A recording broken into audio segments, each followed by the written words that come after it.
Fuck you. Music, like most forms of entertainment or art, finds its beauty in the eye of the beholder.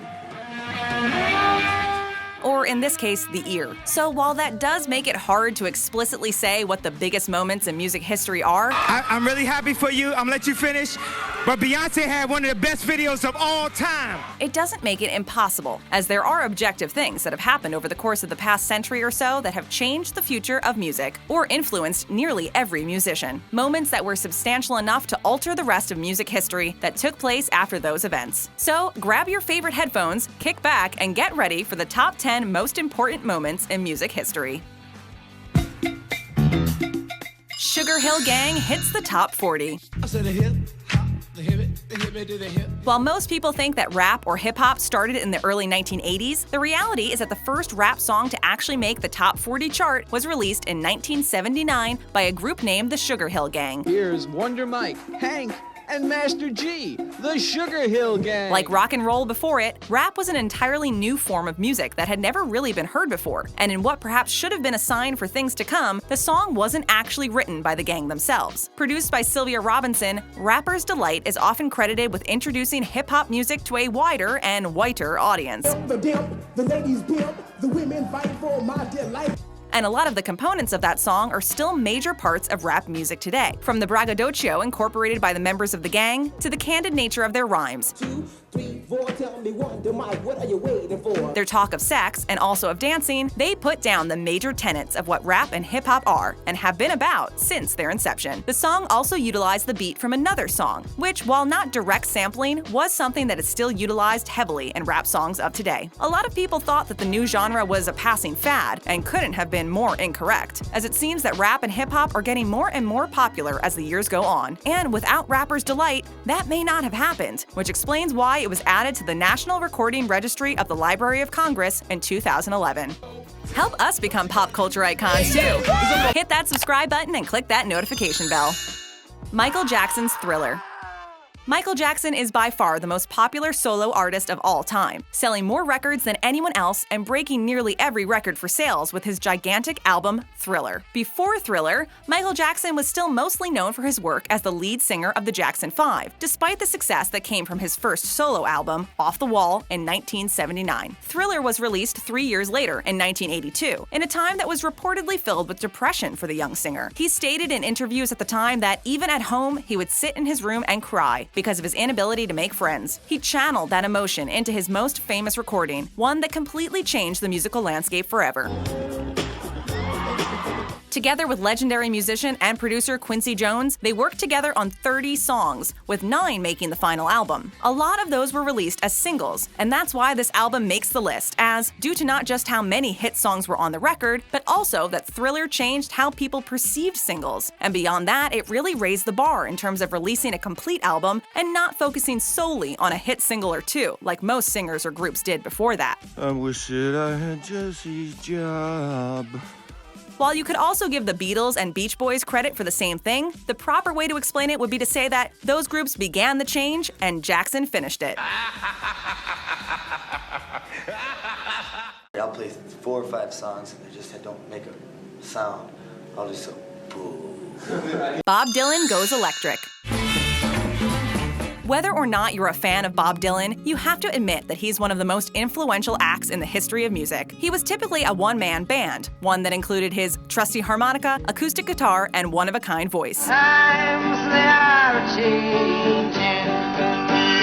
Dylan was perhaps the best-known protest singer of his era, and it was his extremely intelligent and borderline esoteric lyrics that personified the 1960s counterculture hippie movements and the opposition to the Vietnam War. Despite the universal praise for Dylan now, in July of 1965, his fans were actually really torn when he decided to pick up an electric guitar at the Newport Folk Festival and added a backing band to rock out for nearly 20 minutes. He's changed from what he was. He's not the same as what he was at first. That performance was met by as many boos and jeers cheers as it was with applause and awed silence, and it is actually considered one of the most important moments in rock and roll history, period. In one 17-minute set, Dylan basically ended the folk revival that he had been at the forefront of for years. That was followed by his new single, Like a Rolling Stone, which was 6 minutes long, changing how people perceive singles and commercial radio, as songs tended to be no more than 3 minutes long before. Other singers and bands also decided to go electric to keep up with the times, as they were a-changin'. So while his switch was definitely controversial at the time and very well could have meant the end of his career, Dylan proved that he is beholden to no man, sound, or expectation, and changed the future of rock music forever.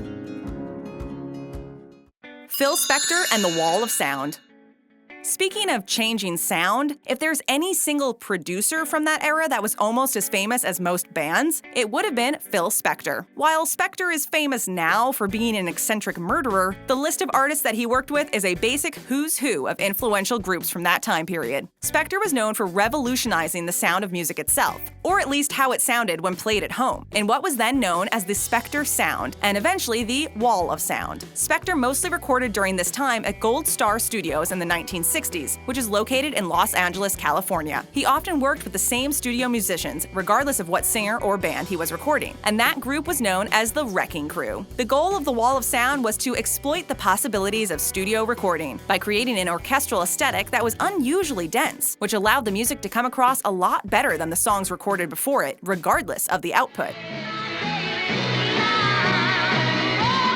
What Spector did was change the quality of albums in the most important way possible: how they sound. Beyond that, the fact that he included a ton of non-traditional instruments for ensembles, but also for rock music, like strings, woodwind, or brass, he helped the genre continue to evolve through the 60s and into the 70s. Talk about an influential person. Chuck Berry.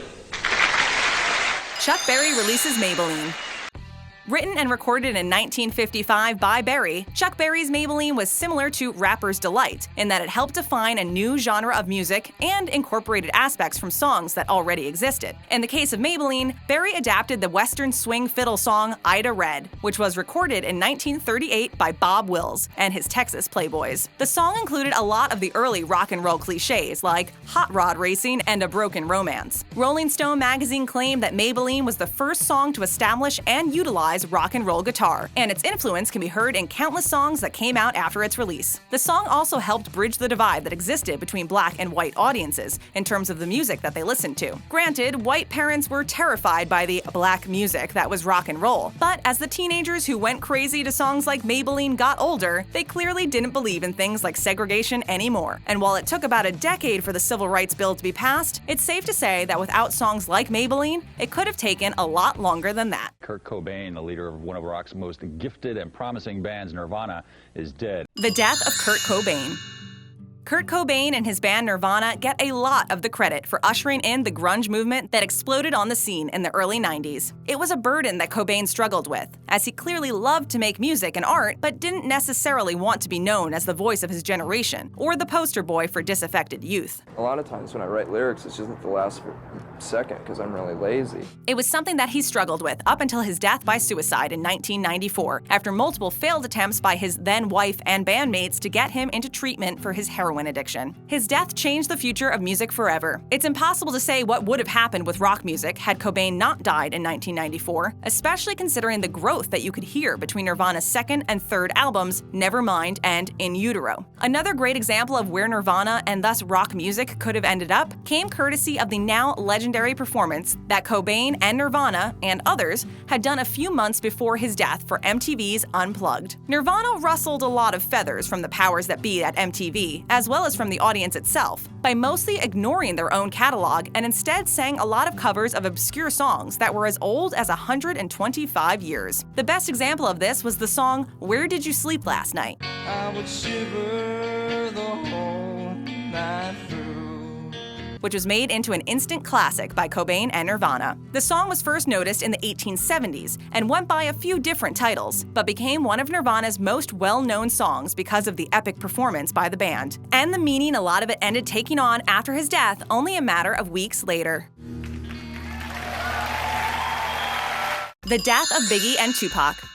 I feel like I could represent my generation so much because I honestly did not care whether I lived or died. Like with the death of Kurt Cobain only 2 years before, music was rock to its core when two of the most beloved rappers of their generation, Tupac Shakur and Christopher the Notorious B.I.G. Wallace, were killed in drive-by shootings a mere 6 months apart from one another. The entire saga is being covered by countless documentaries and Hollywood films these past few years, and it's not really hard to see why, as the story of Biggie and Tupac reads like something straight out of Shakespeare. It's a bit of a long story, but it's safe to say that had they both lived, the music industry would look completely different. Tupac was set to launch Death Row East, and basically would have, or could have, signed a lot of the East Coast rappers that we know of today, like 50 Cent. And who knows what would have happened with Eminem, who signed with Dr. Dre. Biggie is credited with popularizing mafioso rap, and his life after death seems like the blueprint for a lot of the rappers that came after him, namely Jay-Z, who, like DMX, filled the void left by the genre's two biggest stars. They'd both still be under the age of 50 right now, which means that we would have had countless more albums from them. Or, in the case of someone like Tupac, countless albums, films, and perhaps even political aspirations. What a shame.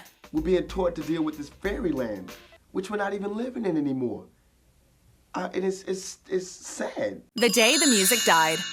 It was 1959 and rock and roll was in full swing, and three of the biggest stars happened to be touring the upper Midwest together doing shows for teenagers. This is Buddy Holly.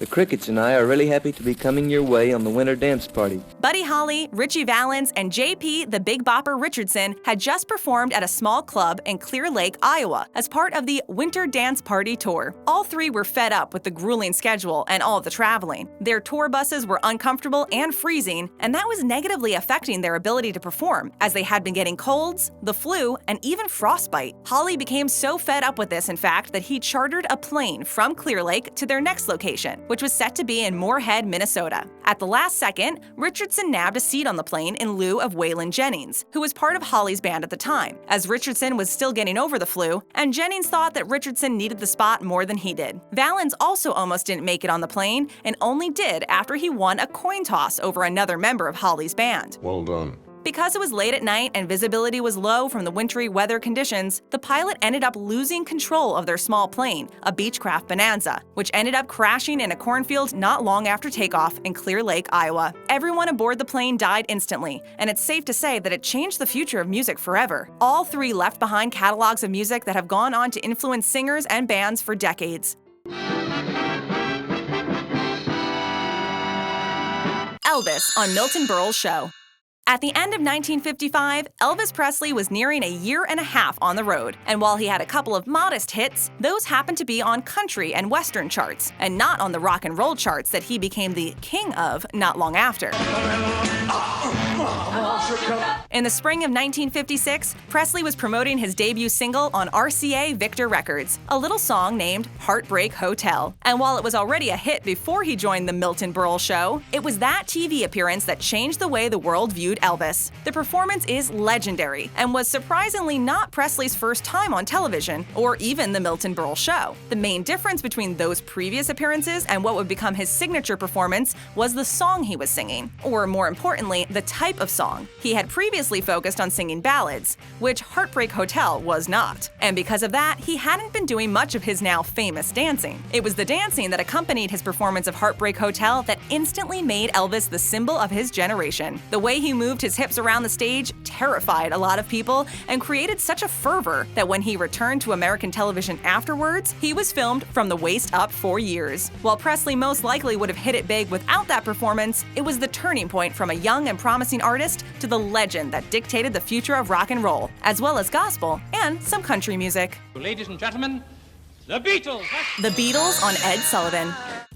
The only group that could really outdo Elvis Presley in general, or in terms of what a single television performance meant for their band and the future of rock and roll, is, of course, the Beatles. They were catapulted to international superstars after their February 1964 appearance on The Ed Sullivan Show. It was a performance that a lot of music historians look back upon as one of the most significant in terms of how it influenced music afterwards. The appearance marked the beginning of what is known as the British Invasion and started the beginning of Beatlemania. It's impossible to overstate how important the Beatles were in terms of what they did for music or how influential they were and continue to be. It's amazing to think that this group was only together for about 5 to 6 years after that appearance on Ed Sullivan, but somehow in that time managed to completely change popular music in almost every way possible and create music that is as relevant today as it was when it was released. There will never be another band like the Beatles, and while it's fun to think what would have happened had they not broken up, the individual members all released solo albums that were massively influential in their own right. It all goes back to that Ed Sullivan appearance, one which is often cited as the biggest moment in television history as well. And it's because of that the Beatles top this list, something I'm sure they're not used to by now. They are